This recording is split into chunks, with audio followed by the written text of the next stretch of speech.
understand you people. You're acting like sheep. You bow your heads and take this nightmare like you have no choice. Patrick Swayze plays a disillusioned American doctor who finds meaning in life working among the poor in India in City of Joy, one of 5 new films we'll be reviewing this week on Siskel and Ebert, along with a film about women's preoccupation with losing weight and a movie about Babe Ruth. I'm Gene Siskel of the Chicago Tribune. And I'm Roger Ebert of the Chicago Sun-Times. Our first movie is named City of Joy, and it tells the story of a surgeon from Houston who simply walks away from the hospital one day because he's tired of the stress and pressure of being a modern doctor. He goes as far away as he can possibly get, all the way to Calcutta, where he hopes to be an anonymous tourist, I guess, although he is immediately picked out of the crowd by an Irish woman who runs a clinic there. How long are you here for? Don't try to recruit me. You got your non-practicing Catholics. I'm a non-practicing doctor. That's Patrick Swayze as the runaway doctor and Pauline Collins as the woman who wants him to stop and make a contribution. Swayze gets involved in the needs of the clinic almost despite himself. Oh, God. How long has she been in labor? Long time. Pomina, when did the bleeding start? 20 minutes, I think. The midwives, I don't know what to do.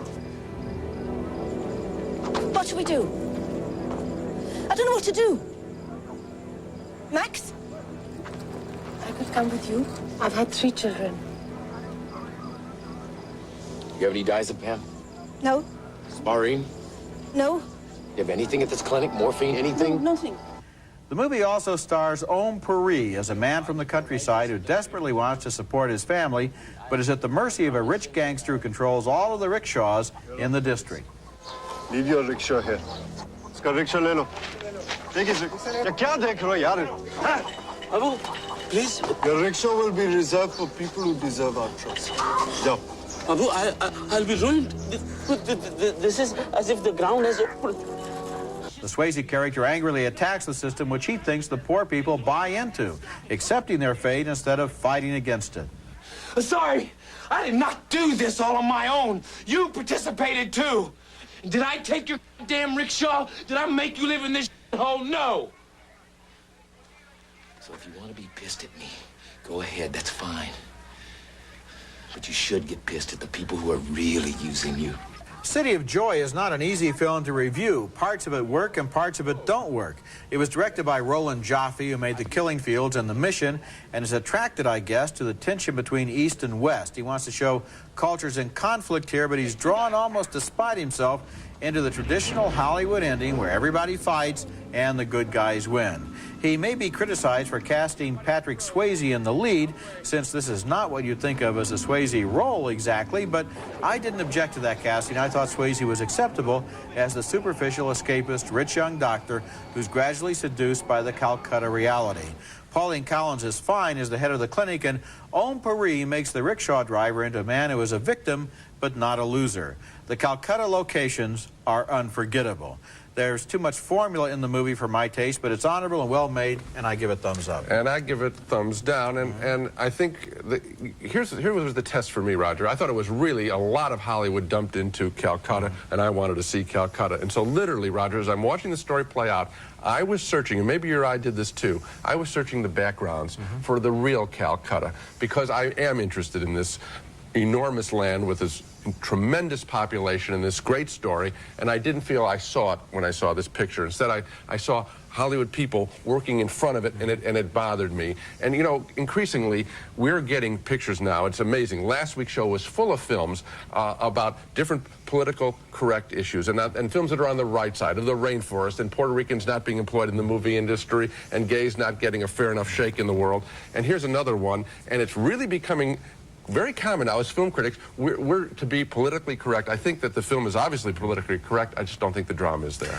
I don't think we're that far apart on this film, actually. You know, if you really look at it. I was also looking in the backgrounds, and another thing I was thinking about during the film was another film called Salaam Bombay, which was shot on location in Bombay with people from Bombay, where they live and where they work, and which was a lot more realistic. And than how about this. Louis Malle's film, the whole series that he did in India, which was spectacular? Yeah, but on the other hand, I did feel that this film had some real value to it in terms of the way it showed, for example, that rickshaw driver, and he brings his family from the country, and then he can't get work, and then he does get work, and then he loses work, and all of that subplot. The Om Paris story is what I'm giving this movie thumbs up for. He's the most interesting character in the film. Okay. Our next movie is called Proof, and it's an intriguing little Australian drama about a blind man who is distrustful of ever being told the truth or of finding love. Hugo Weaving plays Martin, the blind man, who is befriended by a dishwasher as the blind man's jealous housekeeper looks on. Martin tests everyone he meets by asking them to describe photos he's taken.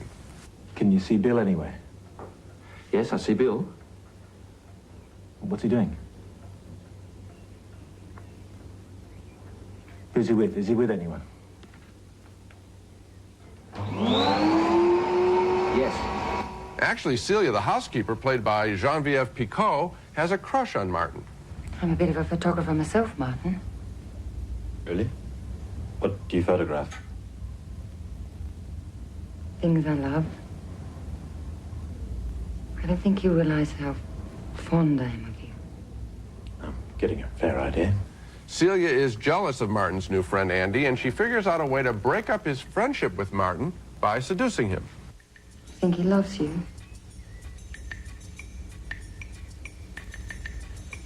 And you lied to him about the photograph.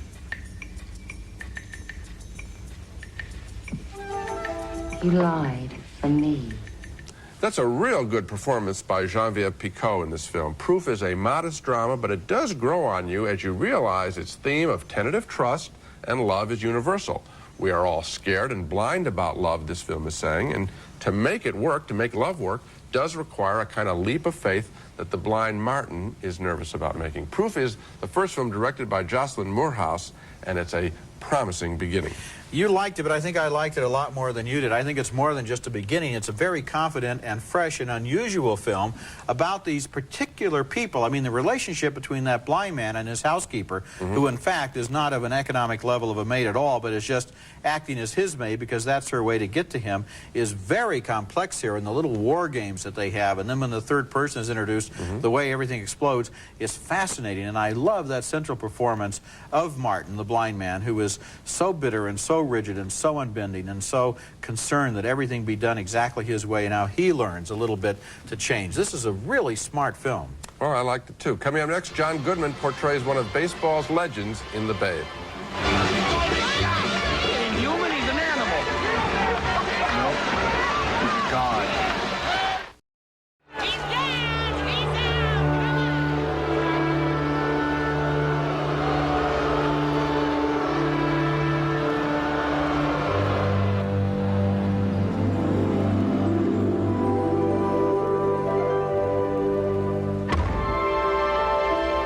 That's John Goodman, and that is the electrifying moment everybody remembers from the legend of Babe Ruth, the day he allegedly called his shot and hit a home run during the 1932 World Series. The Babe is a movie that wants to tell the truth behind the legend, but I don't think it does, and I'm not sure I'd want to know the truth if it did want to tell it. This is a sad movie about a sad man, and although the ads make it look like a comedy, the experience of seeing it is more like living with an alcoholic relative.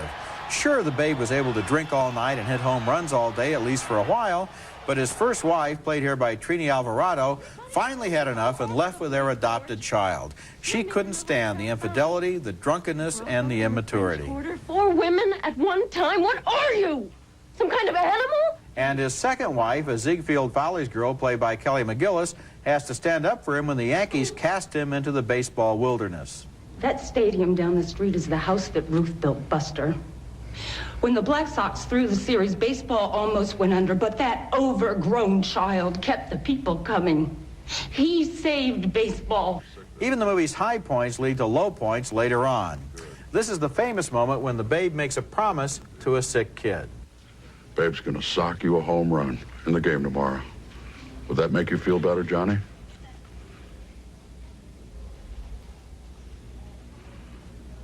Two.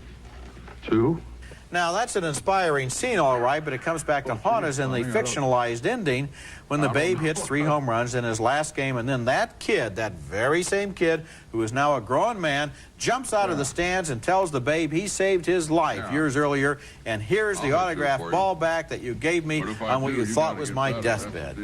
Endings like that went out in the 40s. Maybe they went out in the 30s. John Goodman is perfectly cast in the movie's title role, and you can see here how good he would have been in a better screenplay, but The Babe is a thoroughly routine and mediocre project that uses all the standard Hollywood psychological cliches, but fails to get under the skin of this American legend. Babe Ruth may have hit a lot of home runs, but here, he's only a pathetic bore. Actually, I thought it was a very bad movie too. But I would judge it simply on the so-called high points. You attack the low points, which I think are interesting if you're going to write them well. Yeah. So I admire that attempt. But on the high points, this is the most cornball kind of movie in the way it was made. And I'm going to have to fault the director Arthur Hiller by name. His pattern is high point, cut to the next scene. High point, cut to the next scene. I mean, the way that the little kids thing is handled, that's really amateurish, Roger. It's not thrilling. It's not informed about baseball. In the last few years, we've had so many smart baseball movies, from Bull Durham to the raucous Major League to the picture that this film would like to be, the natural, which showing the grandeur of the great gesture, the great home run, and the way that Barry Levinson filmed that. I mean, this picture looks like maybe a 10-year-old movie of the week. It's that bad. Yeah, I was really disappointed too, and you know, they did a masterpiece of cutting the trailer. I didn't see it. Walking into this movie, I didn't see it. I was expecting a great film. Coming up next, Deep Cover, a police thriller about an undercover cop looking to bust a chain of drug dealers. Because there's only one rule in this game, John. Don't blow your cover. The force. Because I wanted to be of some use, because I wanted to make a difference somehow. That's Larry Fishburne, the father in Boys in the Hood, playing an undercover cop assigned to infiltrate drug dealers in Deep Cover, a thriller that has some decent performances, but is undone by routine drug bust scenes. Here's the standard moment when the cop is solicited for the job by the know-it-all drug agent in charge, Charles Martin Smith. I'm telling you, undercover, all your faults will become virtues. You'll be a star there, John. You'll do a lot more good there than you ever would have in uniform. You will be of use. You will make a difference. We meet most of the bad guys in this scene as some violent drug thugs confront a drug lawyer played by Jeff Goldblum. Your friend Eddie just got busted. Now he's bending over for the cops, trying to save his ass. And he's going to lose that skinny little thing. Did he name us? The lawyer ends up representing the undercover cop when he does get busted. You're a lawyer? Yeah, I'm your lawyer. Who hired you? I'm handling it pro bono. But if you don't want me, there's the PD. And she's good, she just can't provide special services. NC 37455, People versus John Hull. Getting your case called for. Naturally, there's a chase scene as the film's big deal goes wrong. He traded us to the cops, just like Eddie. And Eddie had to die. The same rule should apply to Felix.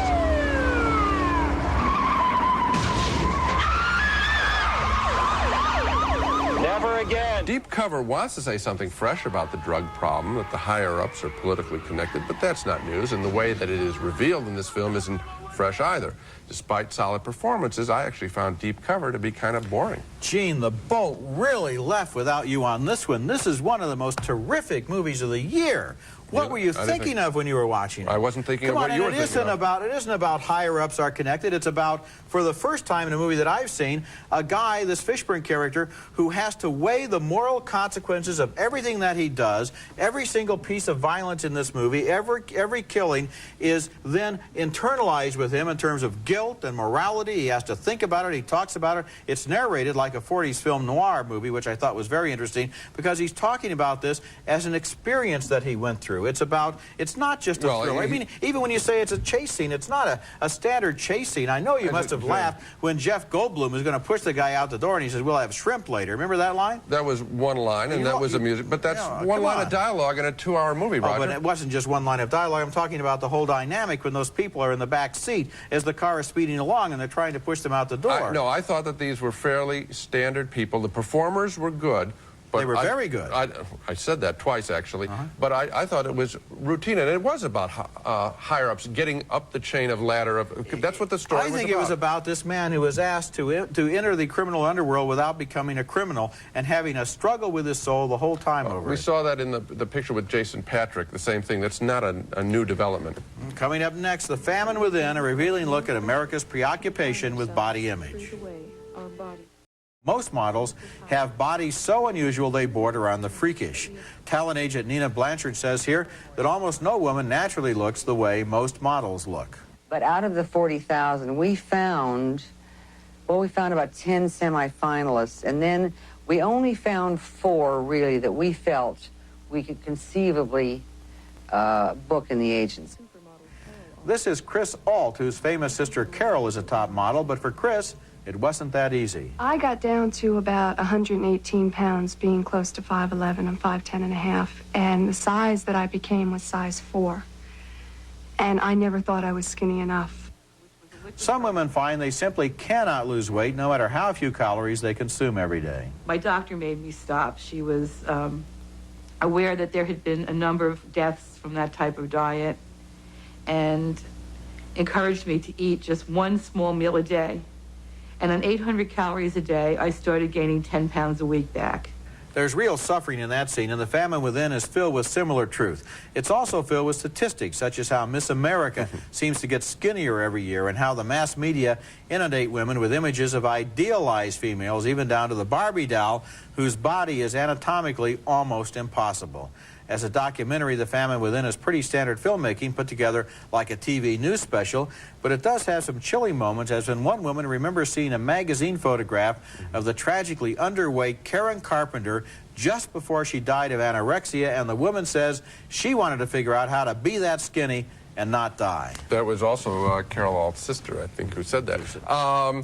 I found the film to be very powerful in that element of saying that people are being sold a bill of goods that's impossible to attain, and there's probably a lot of very serious psychological suffering because of that, and maybe some physical damage as well. The one part where I thought the film went overboard is when it dumps on exercise and women getting into shape. Remember those sequences? I think that they're just flat out wrong there. I think it is probably a net gain for people to do the exercise and be healthier. I think we're healthier when we do it than previous generations, and that's good. I think it's a case of the documentary going overboard. But for its other theme about the impossibility of having this perfect body, I think the film is right on target. I found the film to be, the subject matter to be extremely interesting. Yeah. I felt, and that's why I recommend it, I felt the filmmaker could have made it a little more of a documentary and a little less just of a report. Of maybe fewer talking heads, and maybe more observational. It would have been interesting showing people trying, and I'm thinking about the first time, trying on dresses silently and just observing, you know, what people are doing, how they're trying to squeeze into something. Yeah, coming up next, our video pick of the week, a better baseball film than The Babe, which wouldn't be hard to find. Ebert's video pick of the week, brought to you this week by Orville Redenbacher Popcorn. Do one thing and do it better than anyone. Earlier in the show, both Roger and I thought that The Babe was quite awful. And if you love baseball, you can do so much better at your local video store. As I mentioned before, I like most every recent baseball movie better than The Babe, including Bull Durham, Field of Dreams, and Major League. But the film that most resembles what The Babe should have been and could have been is The Natural, with Barry Levinson directing Robert Redford in the story of a Ruthian talent.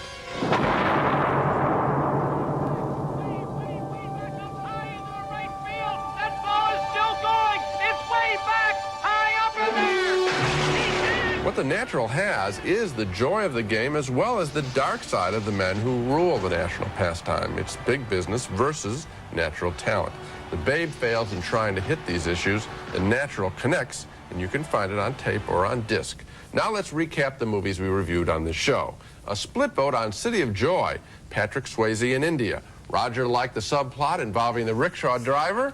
I thought this was a case of Hollywood on the Ganges. 2 thumbs up for Proof, about an Australian blind man taking a risk on love. 2 thumbs down, way down for The Babe, a disastrous baseball biography. A split vote on Deep Cover, the drug-dealing thriller. Roger felt it was a terrific movie about the moral implications of undercover work. I saw it as more of a standard drug action film. And 2 thumbs up for The Famine Within, the documentary about women being sold impossible images of beauty. So the film we both liked the most was Proof from Australia. Very much, and I also recommend Deep Cover, which I think you should take another look at. That's it for this week. And I think you shouldn't have to take another look at City of Joy to know that it isn't that good. That's it for this week. Next week we'll be back with reviews of more new movies, including the thriller White Sands, starring Willem Dafoe and Mickey Rourke. You don't trust me. Where's the money? That's next week, and until then, the balcony is closed. More than just the time of day, fashion with many faces. For work, sport, and dress, Gitano watches what watch style is. Crisp, clean, very masculine. Wear it and be victorious. Adidas, aftershave and cologne, the essence of sports. For that special time in your child's life, bring home Walt Disney's cartoon classics, Disney videos for your child's magic years. Sally Beauty Supply, more than 4,000 nail and hair care items for any kind of nails or any kind of hair.